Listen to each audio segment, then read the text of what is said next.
ये नज़ारा है विकास नगर में शिव विहार का। और यहाँ कोई लोकसभा, विधानसभा या फिर नगर निगम के चुनाव नहीं हो रहे हैं, बल्कि आरडब्ल्यूए के गठन के लिए वोटिंग हो रही है। यहाँ के इंतजाम और व्यवस्था को देखकर कोई भी धोखा खा जाए।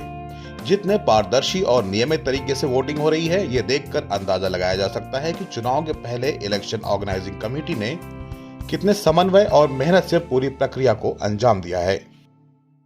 आपको बधाई इस तरीके से और इतने तरीके से ऑर्गेनाइज तरीके से चुनाव कराने के लिए आरडब्ल्यूए चुनाव शिव विहार में।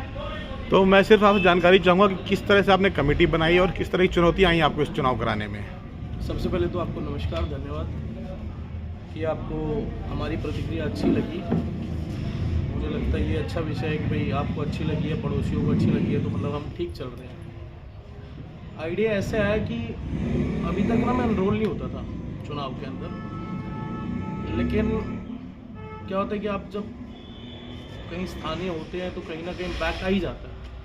तो इसलिए मैंने इस बारी, क्योंकि हम सत्ता में या सरकार में, तो मैंने चाहा कि भाई मैं किसी को इस बारी एनकरेज नहीं करूँगा, किसी को प्रमोट नहीं करूँगा, और सिर्फ चुनाव कराएंगे तरीके से। तो उसके लिए हमने हर 3-4 गली छोड़ करके एक अपना चुनाव समिति का मेंबर लिया और उनकी टीम बनाई। 19 जनों की हमारी टीम है, 19 बंदों की, और वही सब मिल करके उसको ऑर्गेनाइज कर रहे हैं। अभी तक क्या होता था कि आरडब्ल्यूएस का चुनाव समिति जो चुनाव कराती थी, उसके बाद में चुनाव समिति डंप हो जाती थी। जी। फिर नेक्स्ट चुनाव जब होता था तब उसका नंबर आता था, दोबारा उनको याद किया जाता था। लेकिन चुनाव समिति को इस बार हमने जिंदा किया है, 5 साल तक सक्रिय रहेगी विषय पर, और उसमें वो असमर्थ है।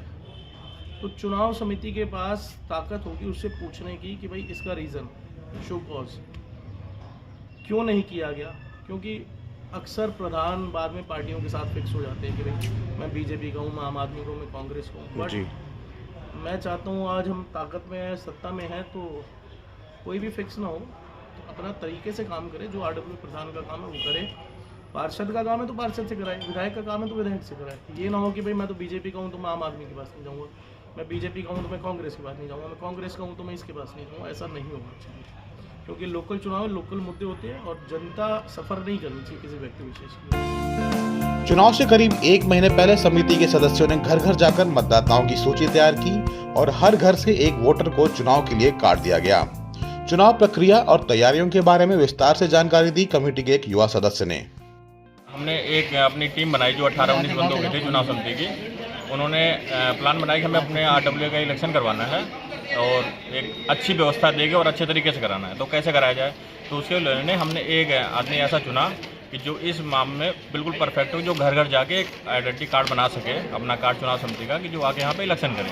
उसके लिए हमारे इमामुद्दीन भाई जी हैं, ठीक है, इनको चुना गया कि हर घर जाके एक वोट तैयार करना है। उसके लिए उन्होंने एक हर घर जाके सर्वे किया, अपनी डायरी बनाई और उसमें उन्होंने, डायरी आप देख भी सकते हैं, और उन्होंने हर घर से एक कार्ड बनाया, ठीक है, जो वहाँ का मुखिया हो या कोई भी वोट डाल सकता है, उसके लिए उन्होंने तैयार किया।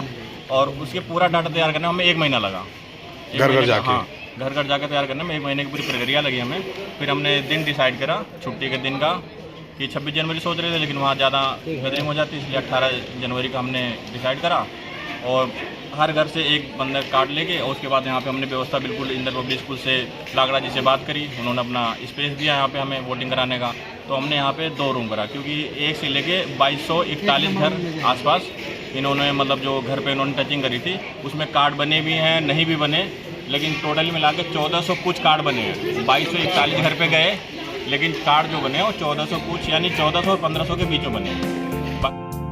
इस प्रक्रिया को देखकर लगता है कि चुनाव जो भी जीते या हारे, बहरहाल यहाँ की जनता अपने साहस, हिम्मत और प्रोग्रेसिव सोच की वजह से पहले ही विनर हो चुकी है, और साथ ही चुनाव समिति भी बधाई और तारीफ के काबिल है। उम्मीद है कि शिव विहार के चुनाव से आसपास के निष्क्रिय पड़े आरडब्ल्यूएस और निवासियों को एक सीख और दिशा मिलेगी, खासकर बी ब्लॉक को, जहां सबसे पहले चुनाव हुए थे। लेकिन अभी 3 साल से अधिक का समय बीत चुका है, लेकिन दोबारा चुनाव नहीं हो पाए हैं।